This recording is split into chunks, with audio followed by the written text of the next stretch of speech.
Good evening and welcome to the Italian Culture Institute for the special lecture by our friend, writer and journalist Federico Rampini on his new book, When Our History Begins, Quando, inizia, nostra, storia, on the occasion of the Week of the Italian Language in the World.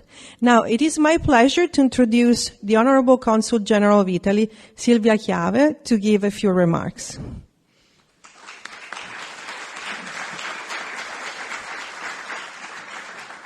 Thank you, Valeria. Ladies and gentlemen, I'm really happy to be here tonight and to welcome our guest, Federico Rampini, whom is an acclaimed journalist, writer, storyteller, and also refined analyst of national and international chronicles. He will present his new book, When Our History Begins, and this is presented in the framework of the Week of the Italian Language in the World. It's an event promoted yearly by the Cultural and Diplomatic Network all over the world at the end of October. It is a vast cultural program that promotes Italian language, the diffusion of our language, because as one of our representatives of the Italian government recently stated in a social gathering, the Italian language, the language in general, is the currency of our soft power. And that's really a statement that we liked because it's a real actual. So this initiative was launched almost 20 years ago by the Ministry of Foreign Affairs and International Cooperation, and it has ended up representing the Foreign Ministry's privileged Italian promotion channel in terms of number of events organized all over the world. The success story is due to the growing engagement of Italian and Italian-speaking communities abroad and increasing number of Italophiles, as they're called here, and there are in some areas like this one, and also to the effort of local institutions to host writers, artists, teachers, academics that, taking part into conferences and events, open a cultural and intercultural dialogue with other writers, artists, and the civil society. Now, going back to our guest and speaking about culture and intercultural dialogue, Federico Rampini has had a great role in intercultural dialogue. He was himself a third culture kid, as now we call us, because I am a third culture kid as well, because he's been raised in Brussels, where he attended international schools. And after that, he has been one of the first journalists in Italy to explain to Italians what was happening beyond Italian borders, the big transformation that were occurring elsewhere in the world in a time where we were not so interconnected. I mean, internet was there maybe, but not the social networks. For my generation, and at least I want to say for most of all for my generation of Italian international civil servants, Federico Rampini has been a reference point because he seized the moment of such important passages of globalization. As far as I'm concerned, he was writing on China, on India when I was posted in India for my first assignment abroad. He wrote on China. He was writing on China when I was in China when I visited China for a short but intense working trip. And of course, he's a fine connoisseur of the United States. And he was responsible for many of our perceptions of what was happening in New York City before and in San Francisco after, in a time when the digital revolution was ongoing. And he was correspondent of the Repubblica from those cities. He was the right man in the right place, and he accompanied a generation with all his thoughts and his fine analysis. Besides that, I don't want to sound rude in evoking, Federico's age or insinuating he's old, but we must say that as a journalist, he belongs literally to another era, where being accurate on sources, verifying the sources themselves, and personally, and having a deep knowledge of the themes on which he was writing, was considered a virtue, an important virtue, opposite to what's happening nowadays, where with all the garbage information that unfortunately circulates on social media. As a writer, Federico Rampini was very successful in the purpose of educating and divulgating on difficult themes like globalization, international relations between a declining Western world and an emerging Far East, financial trends, because he wrote on financial trends in a period of global crisis, history and perspective. And he did that without never indulging in the temptation of being, on using a populist tone, and with a capacity, extraordinary capacity, I must say, to reach to a wide public. And he had also an extraordinary capacity, and he still has, of a vision of what is our future and what was our future in the past.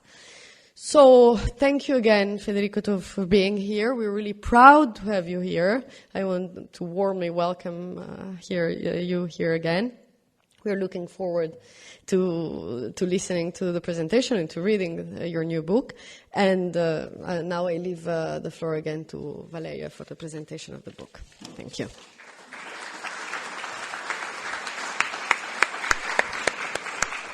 Thank you, Consul General, for this very nice and detailed presentation of Federico. So she did my job very well. Thank you so much. I'd like to remind you all that on the occasion of as the Consul General was mentioning, of the Week of Italian Language, this week we'll also present another book. It's on longevity and children, and by Professor Walter Longo on the 8th. And next week we'll have another special treat for literature. Alessandro Baricco will present The Game here at the Institute. So if you're interested, please RSVP through our website or through the invite you received. So thank you so much once again to Federico for being here. His last presentation was last year, and his last book was Maps. This time we go from maps to history. So thanks once again, and you're welcome. Thank you. It's really a pleasure to be here among friends.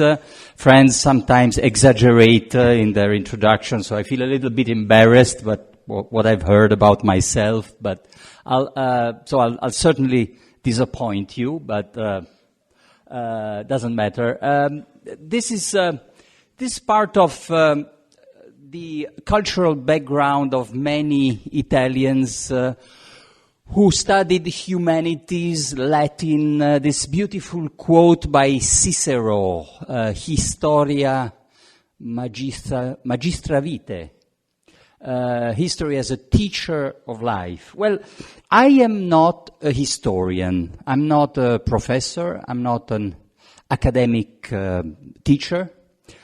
So this is not a traditional history book. It's built upon my travels. I am a lifelong expatriate, professional traveler. I've been a foreign correspondent in several different countries, continents, and when I travel, and I still love traveling, my companions are books. I usually have very little luggage in terms of shirts. You can always find a cheap laundry somewhere, but books, not only Kindle, tablets, but real books on paper, and usually history books. I love reading about the history of the countries that I am going to visit. Their history, their culture, their geography, their literature. So this is how this presentation is built. It is a mix of memories of my travels, sometimes very recent trips, and the selection that I've made of a few events in the past that can help us understand the present. So I have arbitrarily selected a few years, a few dates in the past, which can help us interpret this age of chaos. We live in an age of chaos, can be very frustrating, worrying, there's a lot of anxiety when we look at what is happening in the world. So history can help us put some distance between us and the contemporary world and try to see it with a perspective, a distance. I start here. One of the reasons is, of course, one of my recent trips, but also a couple of days ago, it was the 40th anniversary of the occupation of the U.S. Embassy in Tehran, 1979.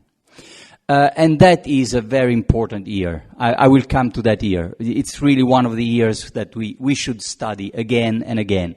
But I will just a step backward.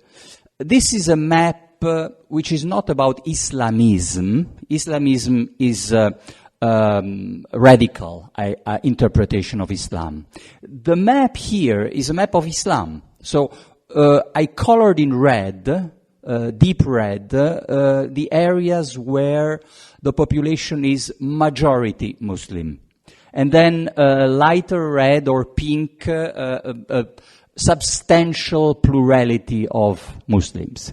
And this map is interesting because it reminds us that we should not follow one of the false narratives we've heard so much in the Western world after September 11. The idea that jihad, radicalism, violence, terrorism is somehow the latest chapter of a very ancient history between them and us that goes back to the Crusades. Like the actual resentment of the Muslim world could be somehow connected to what we did to them in the Middle Ages. This is a narrative that was pretty much fashionable, especially among liberal elites in Europe.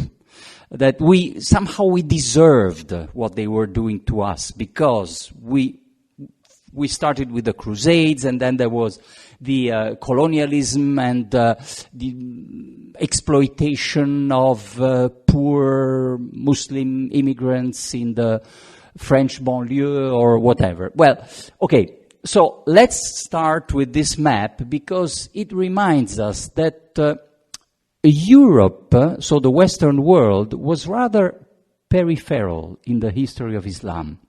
Islam, which was, since its inception, a very aggressive religion that conquered the world through missionaries and armies, proselytism and war. But they conquered, first of all, Asia. The first great civilization that was subjugated by Muslim conquerors was Persia, one of the most ancient civilization in the world.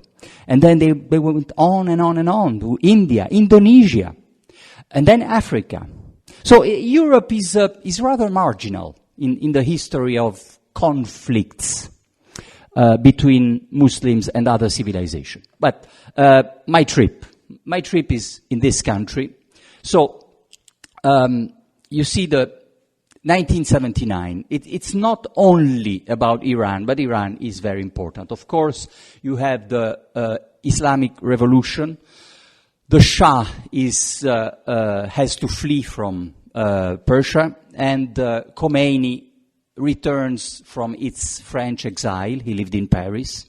And then there is the occupation and the hostage-taking at the U.S. Embassy. Recently I made a very long trip in Iran using my Italian passport, not my U.S. passport, because otherwise when you get back to JFK, you have long interviews with the immigration officials. So very long, very interesting trip to Iran. I strongly recommend visiting Iran. It's fascinating. So you can visit the U.S. Embassy in Tehran. Obviously, it's not a U.S. embassy anymore. There are no diplomatic relations between the two countries. It's kind of a museum of the Islamic Revolution with a lot of pictures, historical photos. And if you have some Iranian friend, especially if he or she is young, well, you hear these young Iranians, when they walk by and look at those pictures, they will tell you, because they are very outspoken, they speak a lot to us, they will tell you, we don't know what our fathers were thinking of. They did some crazy stuff, because it's their fathers who were, of course, the hostage takers. So there's a lot of self-criticism today in Iran. They're not happy at all, and they have desperate need to talk to us. They want to communicate. And they're surprisingly free to talk. I mean, it's a regime, authoritarian. There's a lot of spies, police, but when they meet foreigners, they like to talk, really, and they're very open.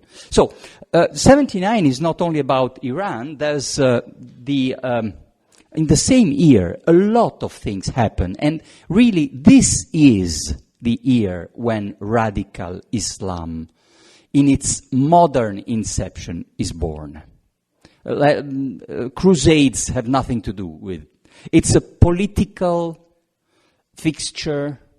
And it's pretty much, it starts with 79. The same year, you have the invasion of Afghanistan by the Red Army, the Soviets. So you have basically a communist regime, which means also at that time an atheist, a regime which represses religion and is invading a very Muslim, very strongly religious country. And it's the start of the demise of the Soviet Empire, in fact. By the way, the US and Saudi Arabia will also start funding the Mujahideen, the insurrection against the Soviet army. The Mujahideen will later become the Taliban. The other event, and this one has pretty much been forgotten, especially in the West. In the same year, 1979, the most sacred mosque in Mecca, in Saudi Arabia, is occupied by Sunni extremists. So you have a Shiite revolution in Iran, and you have an attempt of a kind of a Sunni radical coup in Saudi Arabia. The Saudi monarchy is in panic mode. They're afraid that they will end up like the Shah, and that religious power will overthrow them.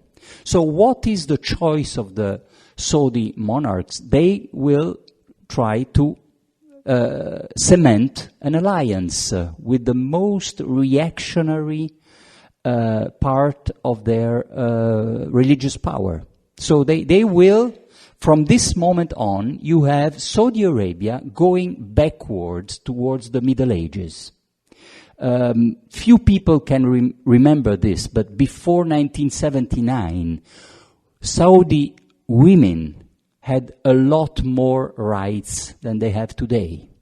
And Saudi was pretty much a secular country before 1979, like Iran.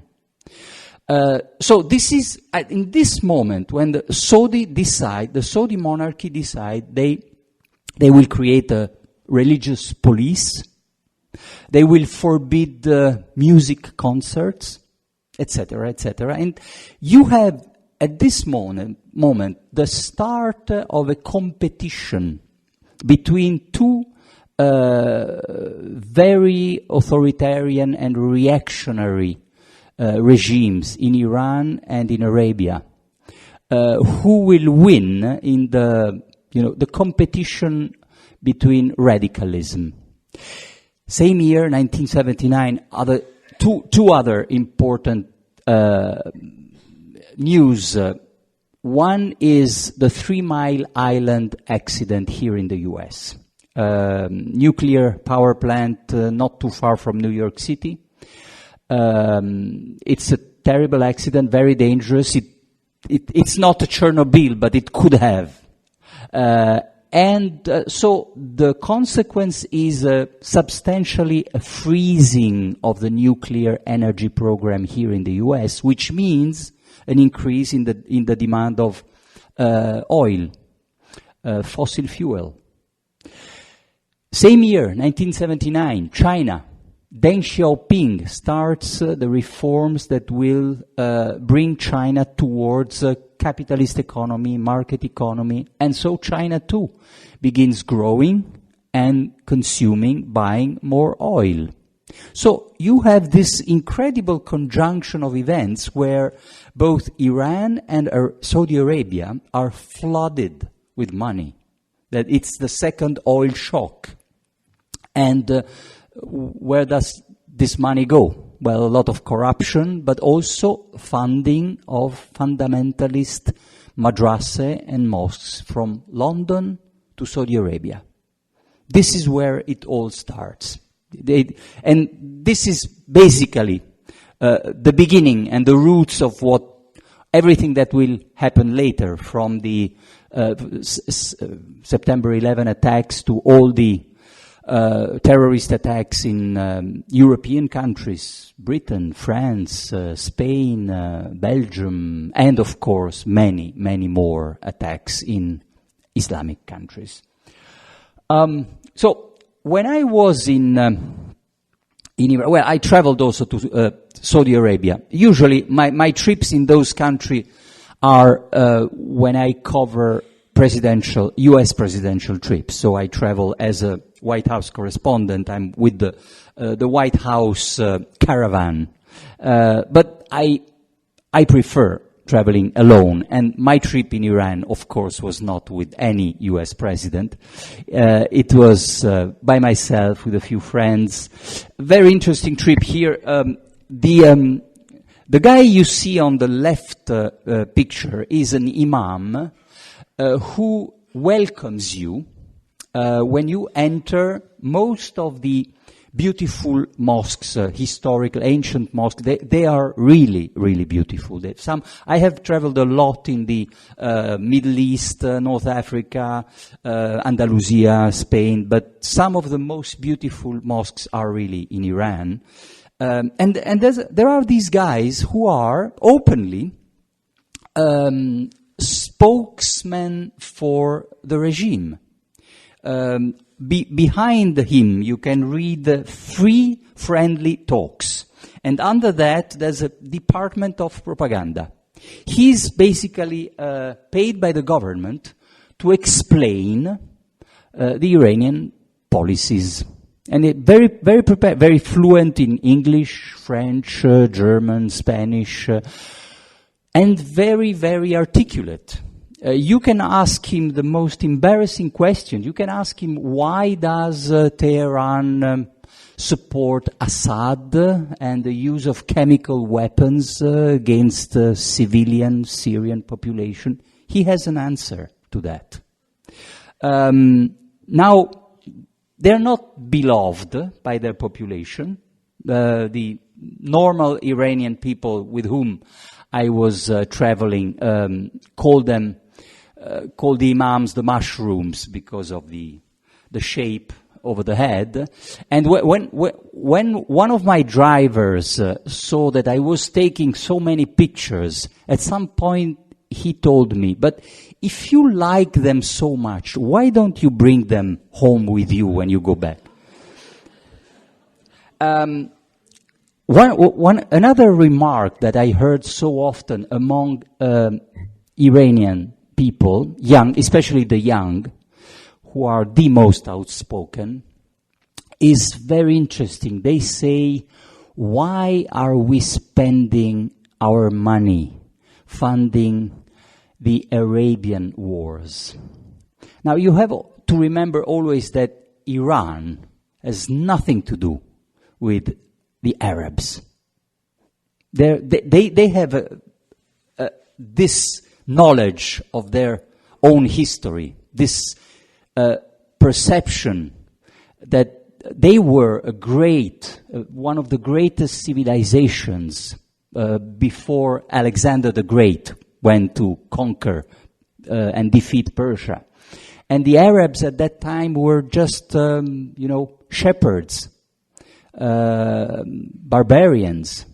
So there is this sense that Persia is on another level, and they shouldn't really mess with and mix and spend money for the wars between Arabs. The other picture you can see is a fresco in Isfahan, in a beautiful governmental palace of the 17th century. So this was a beautiful fresco painted under the Safavid dynasty. And you can spot a few ladies who are really, who wear very little dress. They're pretty much naked, and they drink wine, and they dance, or maybe even there's something more than dance there. And the tourist guides have instructions to tell you that those are obviously foreign women.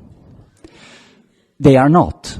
They are not. They just were lucky enough to live in Iran in the 17th century, when Islam was a much more tolerant and free religion than today, in today's Iran. So this, I end this part regarding Islam and that part of the world. Another map. This is about the Turkish or Ottoman Empire. You see, if you look at all the different colors and spots, you add all of them, you have the Ottoman Empire at the apex of its expansion, which was at the end of the 19th century. Then they lost several wars, and piece after piece they lost their territories. But you have to look carefully to pay attention to this map if you want to understand what's going on in that part of the world. What Erdogan has in mind, what kind of nostalgia of an empire. And while the United States of America are retreating, there's kind of isolationist mood here in the US. And it's not only about Donald Trump. If you listen or if you look at the website of Elizabeth Warren, she was saying 6 months ago exactly the same thing that Donald Trump said a couple of weeks ago. Let's get back all our soldiers. Let's get out of Syria. We have no business in Syria. That's Elizabeth Warren, exactly as Donald Trump. So there is this... obviously, we have entered, an era where the Pax Americana is retreating, and something else will fill the void. And when you look at what the retreat of American troops, American influence in the Middle East will obviously call for others to fill the space, the void. And others are older empires, like the Turkish Ottoman Empire, the Arab, the Persian Empire, the Russian Empire, the Mongol Chinese. There are lots of empires that were, fighting among themselves to control that part of the world centuries ago. There's another map of an empire, a defunct empire. The White Man's Burden is the title of a famous poem by Rudyard Kipling. He was passionate about the role of the white man civilizing the rest of the world.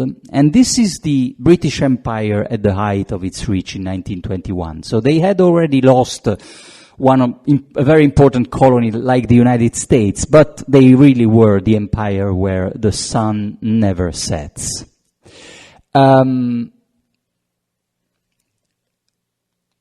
This is a picture that you probably find either absurd or offensive or stupid. Why would I put the Queen Victoria together with Escobar, who was the boss, the chief of the Colombian narcos? Or I could have selected El Chapo. Well, you know, any Chinese middle school student understands immediately the meaning of this picture. They know what I'm talking about. Chinese middle school. Because it's a part of their history that they learn in middle school in China. The Opium Wars. So at the beginning of the 19th century, Britain had with China, a very similar problem as the US today with China, trade imbalances. Britain was buying a lot of Chinese stuff, especially silk, very, very expensive silk.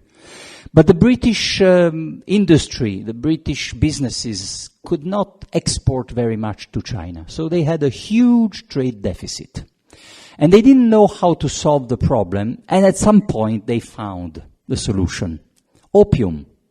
They could sell opium grown in India, their colony, to the Chinese. There had been an ancient tradition of opium addiction in China, but it was somehow limited, tiny. The British decided they would transform this into a big business. And it was a government-operated or government-protected business. That's why Queen Victoria. Some of the most important trading companies that traded opium from India to China were either protected, supported by London, by the government of Her Majesty the Queen, or even they were sometimes state-owned companies. So it was narco traffic by a very powerful government.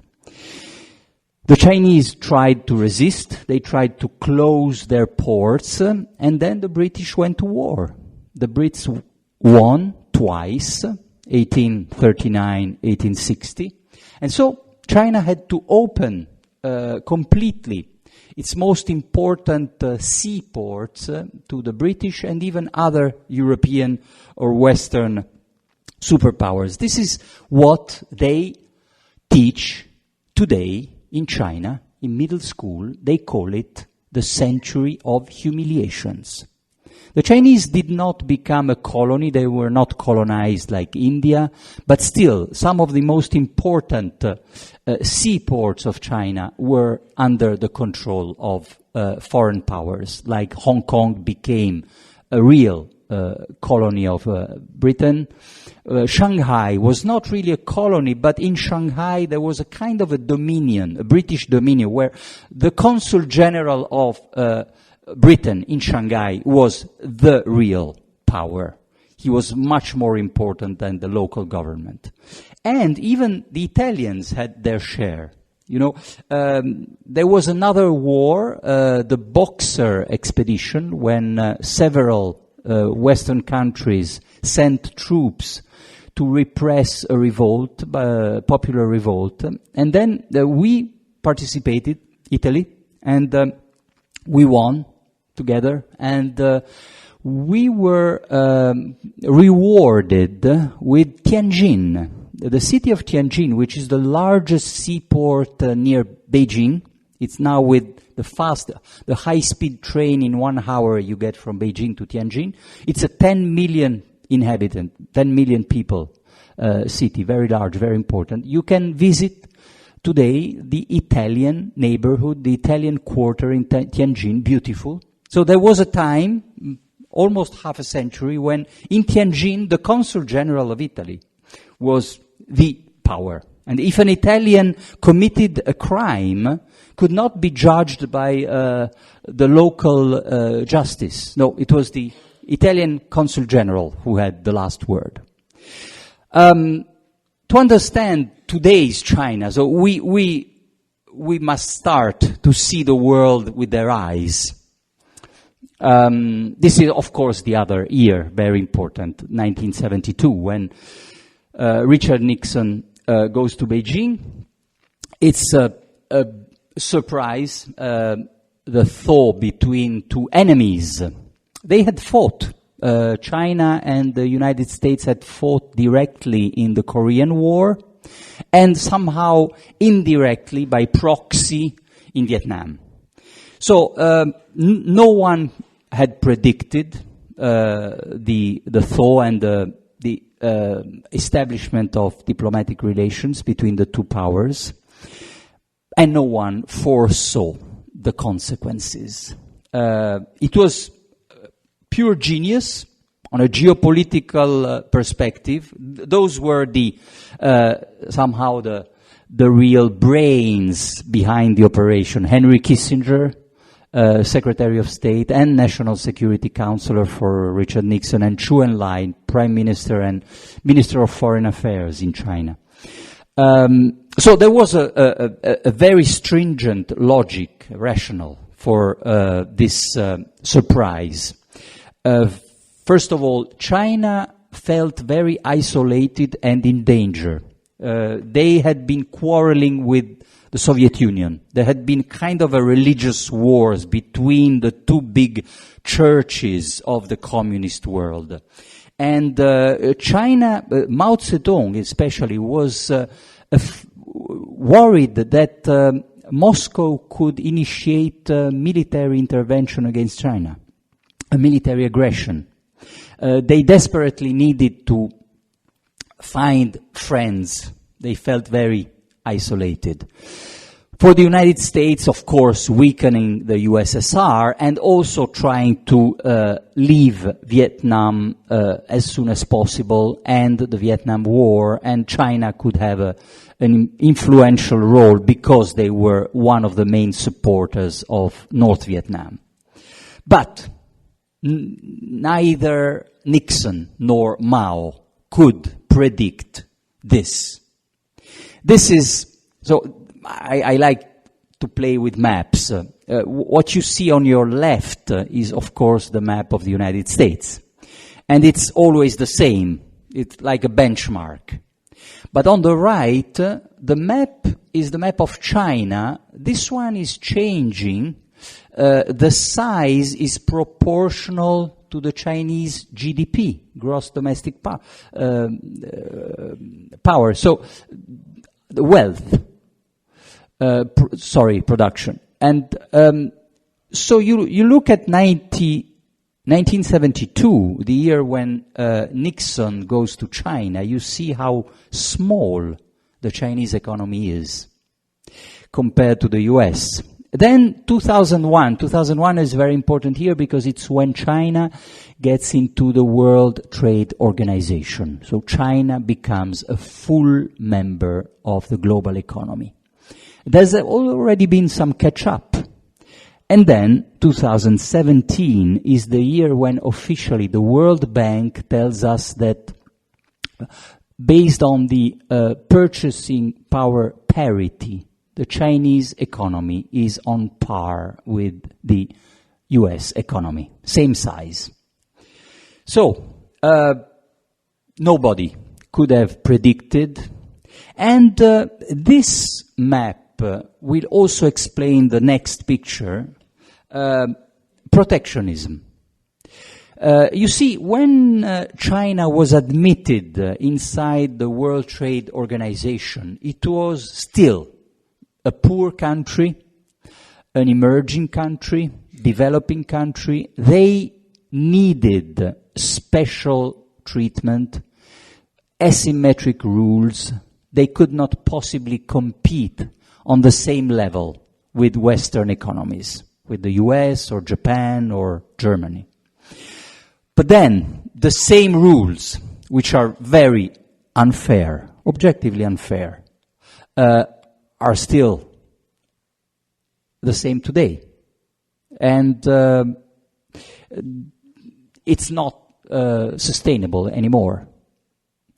So China is not an emerging country, or at least large parts of the Chinese economy today are like Singapore or Japan. But they still play by the rules that were decided in 2001. They are, for instance, they not only catched up, but probably overtaken the United States in artificial intelligence, robotics, but they still play by the rules decided in 2001. And so I go backward.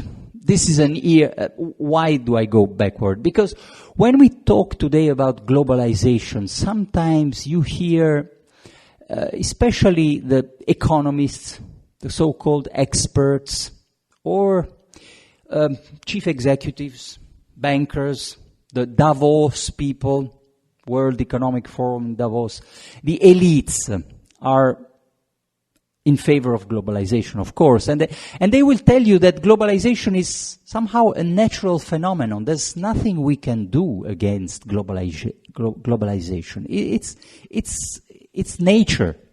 Well, it's not. It's a creation. It's based upon laws, rules, treaties, institutions, political choices, and it goes back to an ideology we can call globalism. And this is when it starts. 1873 is the year simply when Jules Verne, French novelist, writes the travel around the world in 80 days. A beautiful novel. Not really high-quality literature, but you see, it captured the spirit of his time so well that a much greater novelist, the Russian Leo Tolstoy, used to read Jules Verne novels to his children before putting them to bed. Because it was really someone who understood the climate, the spirit of the time, the faith in progress, technology. So this is the trip by Phileas Fogg, the main character in the around the world in 80 days. Mainly he crosses territories of the British Empire, and he is a fan of speed, punctuality. His Bible is the timetable of railways and steamboats. And this is possible because in the same years when Jules Verne was writing, huge, titanic infrastructural works were accomplished. The Suez Canal by a French engineer, Ferdinand de Lesseps. The Intercontinental Railroad here in the United States. All of a sudden, between the East Coast and the West Coast, you could travel in 7 days instead of 7 weeks. And the same thing happens in India when the Brits end the construction of the railroad between Kolkata and Mumbai. So this is the triumph of globalism as an ideology, and it is the perfect example are the two Universal Expo that are held in Paris. One in 1889, the other in 1900. In the first one, the Tour Eiffel, the Eiffel Tower, is built. And in the second Universal Expo, around the Eiffel Tower, in the neighborhood called the Trocadero, they will organize a kind of a Las Vegas or Disneyland of globalism, with pavilions that you can visit where you have actual Africans who are dressed as Africans in their village, or actual Thai who are dressed as Thai and play Thai music in like in their own country. So it's attractions, colonialism as a triumphant exhibition. Now, of course, the globalization has underwent some other technical changes, like this 1956 is the invention of the box, the container, which has completely changed the way we transport and ship merchandise.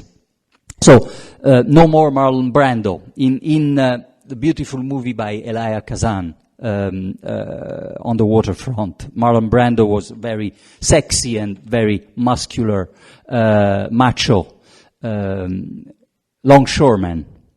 Now longshoremen, they work with computers and they operate machines that are shifting containers. But this brings to the political consequences of the big shift in power between the US and China. These are the people who were told that globalization would be beneficial for everybody, and it didn't happen. And so they took their own revenge. We all remember that in 2016, 5 US states, mostly Midwest, mostly Rust Belt, old industrial manufacturing states, were the swing states. Because part of the working classes in the US felt that they had been betrayed, forgotten, and they were looking for someone who would protect them. That's the origin of protectionism. There's another big jump in the past that I will do quickly. 600 is the year of the foundation of the East India Company, which interests me because it is a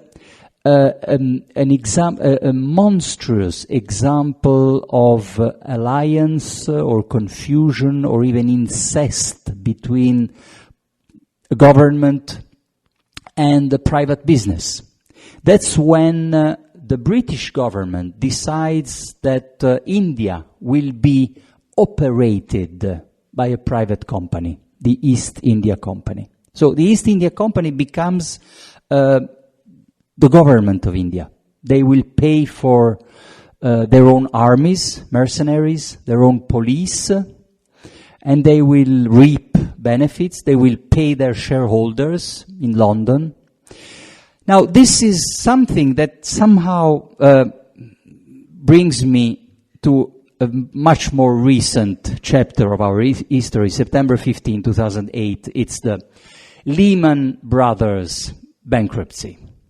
On that day, Lehman went bankrupt, and all of a sudden, those who were in charge in Washington or in Wall Street, the Federal Reserve, the government, they understood that they had made a terrible mistake.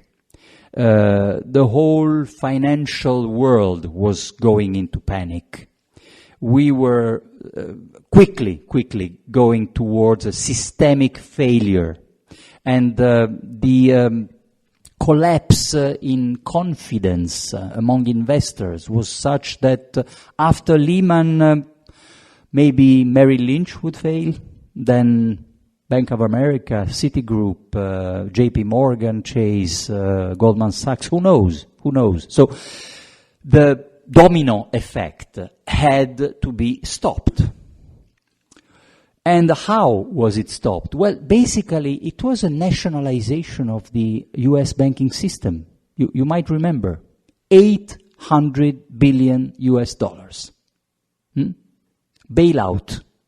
The major US banks were bailed out. So shortly, for a period of time, in fact, it was the government that was supporting those banks. Now, this is very important because it happened during a transition between the George W. Bush administration and the Obama administration. But in the end, it was Obama who had to do the dirty job. With Tim Geithner, Ben Bernanke, the saviors of the world. But it was necessary, probably it was inevitable to spend $800 billion taxpayer money. But the political consequences we are feeling today. There was a brief, short, interesting protest movement on the left. We called it Occupy Wall Street. I remember it well. I was just moving from China back to the United States after I had lived here in California 20 years ago. Then I moved to China. Then I came back to the US in New York City while all this was happening. And so I remember because I took the subway and a few stops to the south, Manhattan, I went to visit Zuccotti Park, where they were occupying a park nearby the New York Stock Exchange. Very interesting. They invented slogans that are still with us, like the economy of the 1%. They inspired economists who did a great job of studying inequalities, like the French Thomas Piketty. But it was short-lived, it was ephemeral, and the political consequences were light, maybe with the exception of Elizabeth Warren, who became famous thanks to Occupy Wall Street. There was another protest movement, much larger. This one, the Tea Party. Well, it happened please remember, the trigger of the Tea Party was the bailout of Wall Street. The protest against the middle class taxpayer money being spent to save big, fat Wall Street bankers. This is how the Tea Party movement starts. Then they added, of course, many other issues like Obamacare and immigration. So when I start speaking about immigration, I know it's such a explosive topic where public opinions in Western countries are so divided that it's difficult to have a civil discourse. And so that's where history is useful. You go very backward in the past. You take you put some distance between you and the political debate, the current political debate. That's where I like to start my travel through immigration. The Great Irish Famine, that island, Northern Europe, 5 million people, 1 million people die of starvation due to peronospora. It's a potato disease. And another million very quickly have to flee because they don't want to die of starvation. It's a famine proportionally much larger than the worst modern African famines that we know of. This is it. Historical images of Irish people dying in their own country. Now, of course, when we think of the Irish immigrants, nowadays we think of success stories. The Kennedys, Henry Ford was Irish, John Ford too, and Walt Disney. But at the beginning, it was not easy. They were not welcome. They were treated like us, the Italians. They were poor, illiterate, and Catholics. So a lot of discrimination. Italians in some parts of the South were almost blacks, right?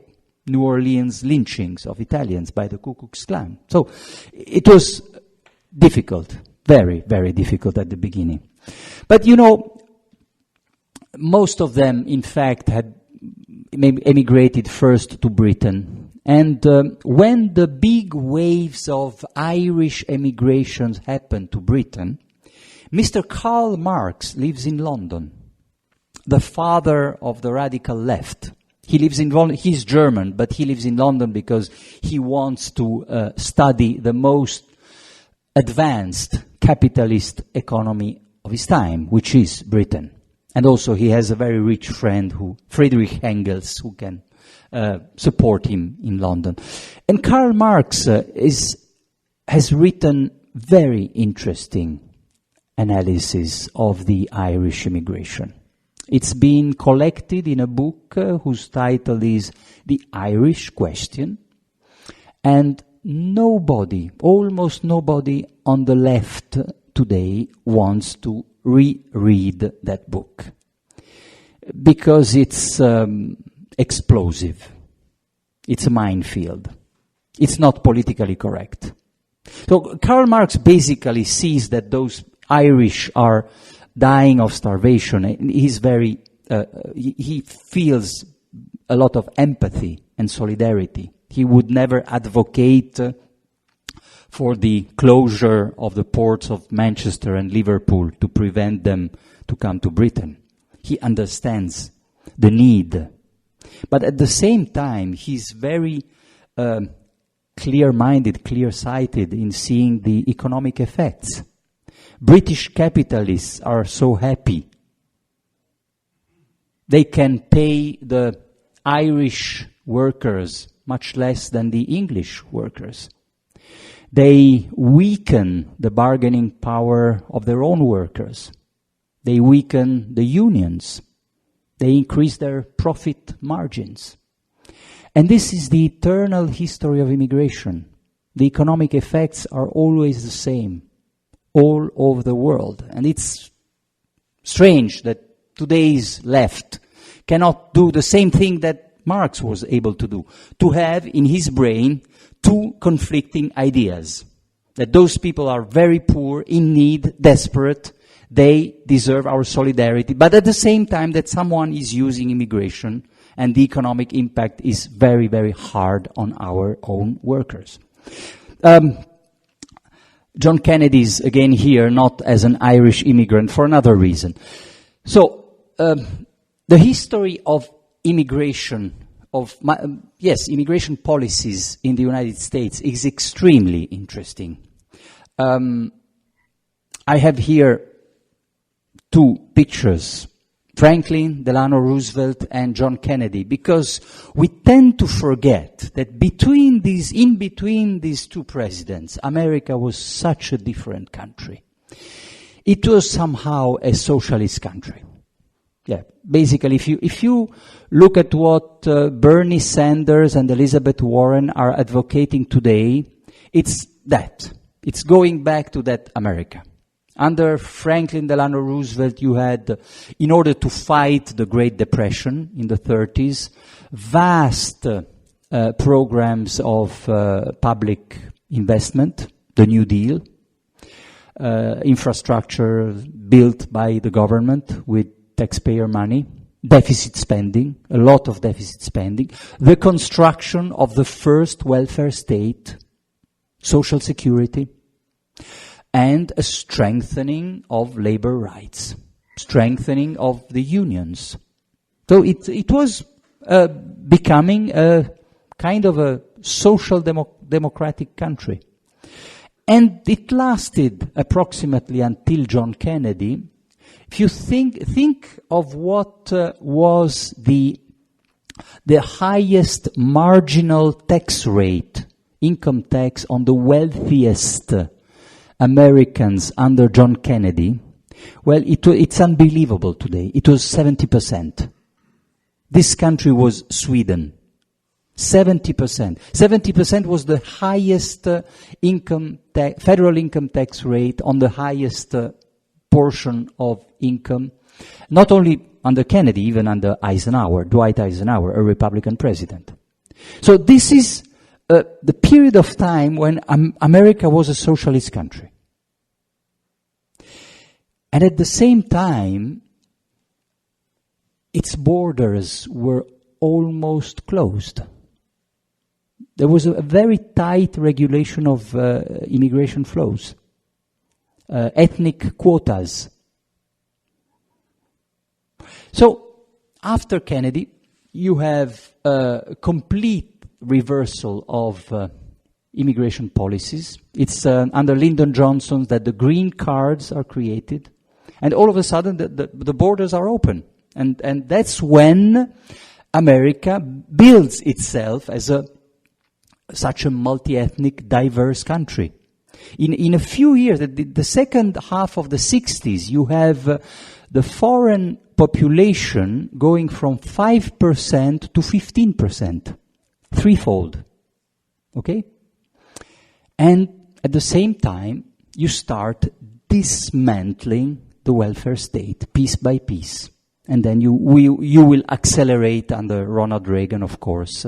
And this country, and unions will become weaker and weaker, labor rights weaker and weaker, and inequalities will start increasing again, a lot, enormously.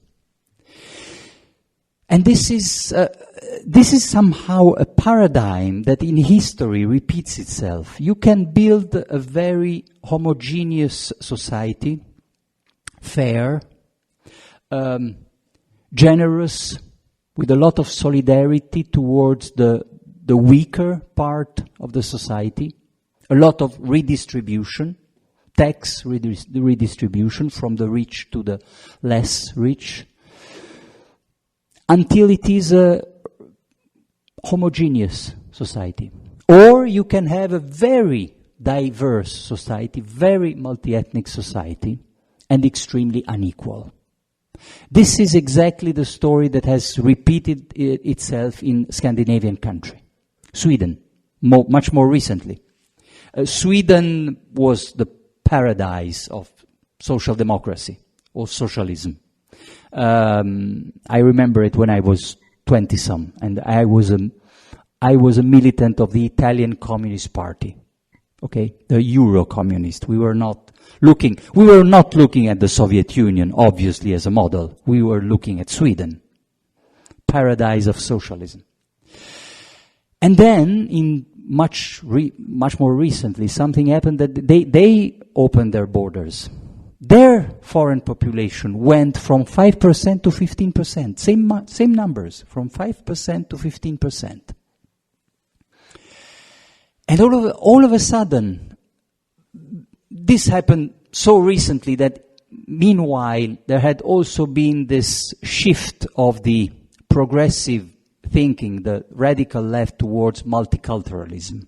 The idea that we cannot impose our values, that everyone can keep their values.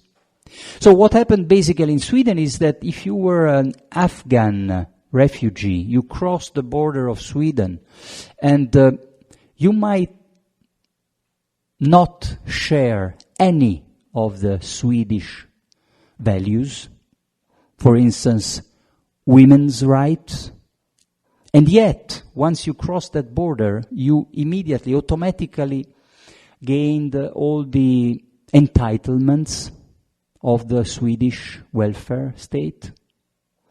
No questions asked. For those benefits of the Swedish welfare state, the Swedish people have been paying the highest taxes in the world for 5 generations, but if you came in, you were automatically co-opted, and the extreme right started winning elections in Sweden. Not because the Swedish are becoming fascists, but because that kind of model was not sustainable anymore. Well, my book is 500 pages long. You can select the. I won't stop on the 60s, the American 60s, which European readers know little of. Well, this is worth remembering, the Chicago riots. This was during a Democratic Convention. When the 60s went from the happy face of the 60s to the violent one. 68 was also the year when Bob Kennedy was assassinated, Martin Luther King. And then you had these police riots in Chicago, a very violent repression of basically mainly students who were protesting the Vietnam War, and they were burning the flag. And this is something that signals the beginning of a fracture between the working classes and the radical campus left. It happens in Italy too. And the great Italian poet of that time, Pierpaolo Pasolini, who was a communist, writes a poem when he looks at a protest in Rome, Valle Giulia, where university students are fighting against policemen. And Pasolini writes a very unpopular poem. He says, I don't like the students. I am with the policemen. They are the poor ones. They are the sons of the proletarians. I can see hunger in their faces. And this is the same year when in the United States you start having a small part of blue-collar Democrats who start voting for the Republican Party. Richard Nixon is the first one who becomes a president in 1968 because he is able to attract Southern Democrats, but also some blue-collar workers who don't like the show, the spectacle of students burning the flag. Okay, I will not go through 500 pages. Be reassured. There's something about Columbus too. Yes, he was not responsible for the genocide of the Indians. We should continue celebrating Columbus Day because he was not Adolf Hitler. There's also this interesting story of the counter-invasion. We invaded, of course, America, but we were also invaded by food which became Italian food. And the Mediterranean, the so-called Mediterranean diet never existed in the Mediterranean. When our ancestors, the Romans, could not eat pasta or tomato or chocolate, sugar, coffee, didn't exist. Just a short, quick glance to this topic. This is the first revolution in social media. The invention of the printing press, 1450, Gutenberg. It is the precondition of the Protestant reform. One of the basic tenets of Protestant reform is you have the right and the duty to read the Bible by yourself. Don't listen to the priests. Don't listen to the Pope. It's you and God, and the Bible is, there's everything in the Bible. So you must read. And it's very appropriate and very lucky that in the same time someone has invented the printing press. So the reproduction of the book becomes possible. But it's exactly what happens with the new social media. And the late Italian philosopher Umberto Eco has written very interesting analysis on this. But before Umberto Eco, there was the Canadian Marshall McLuhan. Any revolution in social media has dual use.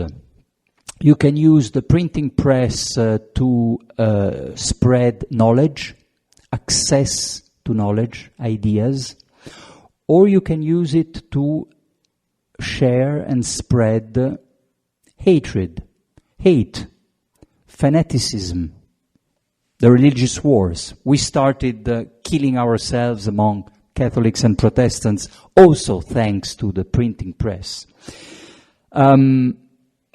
Italy as the cradle of everything, the best and the worst of humanity. So this is the Renaissance, of course. Just think for a moment, because having lived in China, I always had to quarrel with the Chinese, who are very proud of their history. They have 3,000 years history, so more ancient than ours. but they kept very little. They did a very poor job in terms of preservation. And anyway, they never had such a concentration of creativity, talent, pure genius in such a small period of time and space. Because in the Renaissance, just remember that these guys, Michelangelo, Raffaello and Leonardo, they knew each other. They actually met each other. They lived in a very small place called Italy, very small, and in the same years. They actually met. It's incredible. And these are only three of so many people. So it's creativity, and at the same time, the political leaders who were ruling the land where these guys lived were criminals. We had the worst possible political elite in the world. They were way worse than Escobar or El Chapo. Those were people, the Sforza, the Borgia. They killed their wives or their children for pure political power fights or for greed. And we invented populism. The last, number 4 on the right, is Frate Savonarola, a friar who was the leader of a populist insurrection in Florence. Didn't last long, ended very badly, but he was a political innovator.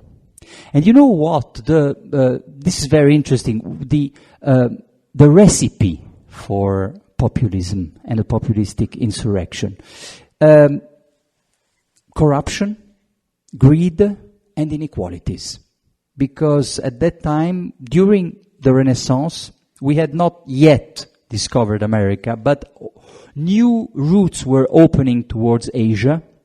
Some people were reaping all the benefits. They were getting all the opportunities to accumulate wealth. Bankers, merchants in Florence, Venice, Genova. And the vast majority were becoming poorer. So there's something here. A link between then and now. Thank you very much for your attention.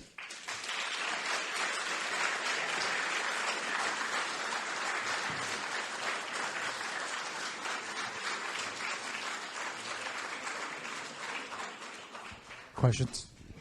If there are a few questions, if you're not exhausted enough, I can answer a few questions. Hi. I wanted to ask about terrorist attacks in Europe. Why do you think there are none happening in Italy? That's a very interesting question. I guess you're not the only one wondering, and probably Italians, we are a little superstitious, so we don't want to brag too much about that, because you never know what will happen in the future. But no, this question has been, in fact, the topic of very serious analysis, and the most convincing explanation that I read was the fact that we have in Italy only a recent immigration from Islamic countries. When you look at the biography of most terrorists, those who were responsible for jihadist attacks in Paris, in Brussels, very often those were second-generation immigrants. So there was a phenomenon of recruitment of, first indoctrination, and then recruitment of terrorists among the second generation for a number of reasons, cultural reasons mostly. And we don't have, or we have very little second-generation immigrants in Italy. They came more recently. But at the same time, Italy was instrumental for some terrorist organizations. I mean, some were arrested in Italy while they were preparing attacks elsewhere.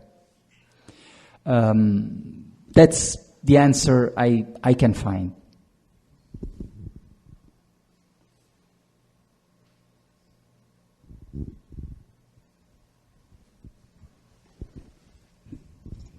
So in the presentation, you make a really interesting comparison with the Sino-British War, like the trade war, and then like with the trade war maybe is happening now, like with the US and China. So what's your view on that? Thank you. Yes, of course. Yeah, it was intentional. I think that the trade war started. I don't think it started with Donald Trump. This will be the topic of my next book in Italy, which already has a title. It's The Second Cold War. I think we are entering a new kind of Cold War. It will be very different from the first Cold War, obviously, because China is so different from the Soviet Union. Trade war is only a small part of it. There are obviously trade imbalances. The rules established by the World Trade Organization are not sustainable anymore. So at some point, a very rough and aggressive negotiation had to start, and Donald Trump probably is too rough and too aggressive. And my opinion on his tactical negotiation is that he lost his allies. He should have been able to build a coalition, for instance, with us Europeans, with Japan, with Taiwan, with South Korea, in order to pressure China on a number of issues like intellectual property protection. But this is really a small part of the story. The big picture is that China is on the verge of becoming the other, or maybe the number one or the other superpower in a bipolar world. And it's very difficult for the United States to accept. So this is what many historians have studied when in even ancient history, Thucydides' trap, the Peloponnesian War between Athens and Sparta. When you have a power in ascent and a power declining, a superpower that is declining and another one who's the rival in ascent, there's always a lot of tension, and it often ends up in war. So let's hope it will not be a real war, a military war. But there are a number of reasons why I can feel, I've been feeling for years, even during the second Obama administration, that even Democrats were changing their view on China. That part of the American establishment, including, of course, the military, part of the business establishment, academicians, sinologists, were saying we should be much more cautious and careful because China is starting to become dangerous on a number of fields. And so this is the climate that was propitious to a second Cold War. Of course, it's not like the first Cold War. In the first Cold War, the two systems, the capitalist democratic bloc led by the United States and the communist bloc led by the Soviet Union, had almost no relation, mutual relation. you could not possibly imagine the Soviet Union becoming the main shareholder of Volvo cars, or purchasing the port of Athens in Greece, or investing in treasury bonds of the United States. This is what China does. So the interdependence is enormous. It's somehow what will slow down the Second Cold War, but at the same time it makes it even more painful. There are not, until now, real signs that military tension is building up, except some regional spots. But I think the world we will see in the next 20 years will be much different than what we called globalization in the last 30 years. As an academic, I can only admire your clarity and profundity, and I think it's a little unfair to take you out of the 500 pages that you've so well condensed, at least a part of. But I do have a question about immigration, your forecast, and national sovereignty. Because I don't know what the statistics are, but I've heard staggering statistics about how many millions, if not billions of people are actually on the move. And they're on their move for many, many different reasons. So I'm wondering how you see that playing out, the problem of people on the move, national borders, and so on, which is, as you yourself said, probably the most controversial and explosive issue today. If I had continued, there were more slides on exactly on this topic, national sovereignty. What do we mean? Not in the English language, but in the Italian language, we have created a new word from sovereignty, which is sovranismo, and it designates those political movements, Donald Trump, Boris Johnson, or Matteo Salvini, or Orban in Hungary, which are at the same time populist, right-wing populist and nationalistic, and they want to basically to defend national sovereignty. So sovranismo, which is a dirty word if pronounced by a progressive person. So you say sovranista to someone, it's almost like saying fascist. And it's a this is also a very controversial issue because we used to be very nationalists on the left. Garibaldi and Mazzini were the heroes and the founders of the Italian left, and they were really nationalists. We honored Ho Chi Minh, who was a nationalist, a Vietnam nationalist. So all of a sudden, we have decided that only right-wing political movements defend the idea of sovereignty. But I will come to. I don't want to extend too much on immigration. Yes, of course, there are huge flows, movements of population. There have always been. I think that they are not usually beneficial. This is something that belongs very much to the tradition of Italian progressive, although we have forgotten it. We were the victims of emigration because the best of us emigrated, for instance, to the United States in the 19th century, beginning of the 20th century. Southern Italy was impoverished. It was a terrible drain of human resources and talents. And if you think of why, this was the analysis that the Italian left did about in the 50s on what we call the questione meridionale, the southern issue in Italy.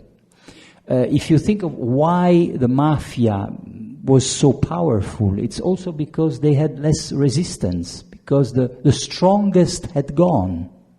This is what emigration does to a country. So I don't think that we help poor, underdeveloped countries by saying that we are humanitarian, opening our borders. There's 1.2 billion people in Africa. They want and they need a better future at home, in their own land. You know, luckily, I'm not the only one on the left who is trying to open new discourses. A very progressive British economist, Lord Robert Skidelsky, who some think he's the real heir to John Maynard Keynes. He was one of the first to attract the attention of the Labour Party on a detail that nowadays half of the medical doctors of Malawi, the state of Malawi, which is one of the poorest African states, half of the medical doctors who are Malawi citizens work in the hospitals of London.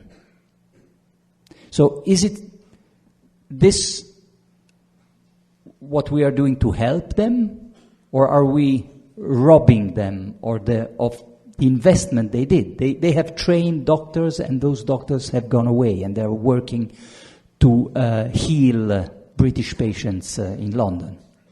So this is the real issue, and unfortunately, I'm afraid that one of the answers to the problem, because there is, of course, a very strong pressure to just get away from the poorest area of the world.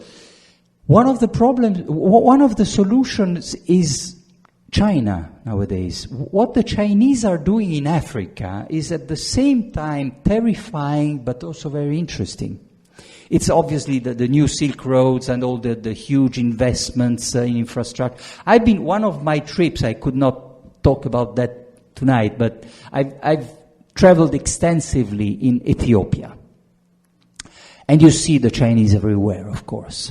And you see that it's a kind of new colonization. But at the same time, when you travel for days and weeks across Ethiopia and you meet constantly these young children, like girls, 10-year-old girls, who spend their days carrying water, walking, to go to a distant place where there's drinkable water and then bring it home. And that's their life. That's their daily life. And the Chinese, they bring asphalt. They pave roads. And they build aqueducts. And of course they will be the new masters. But in the meantime, they're doing something very useful, very important. And they probably will end up creating, because that's the other side of the Chinese invasion of Africa, it's the private, it's the business side. They will probably create a few 100 million jobs.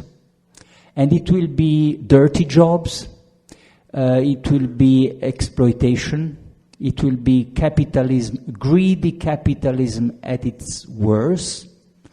But the recipe worked in China. I mean, they were able to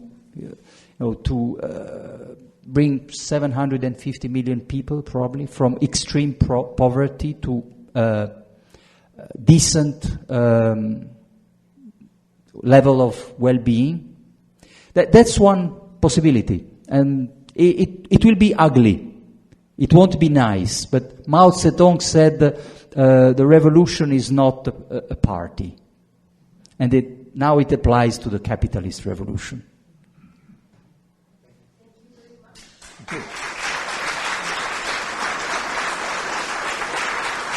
Thank you.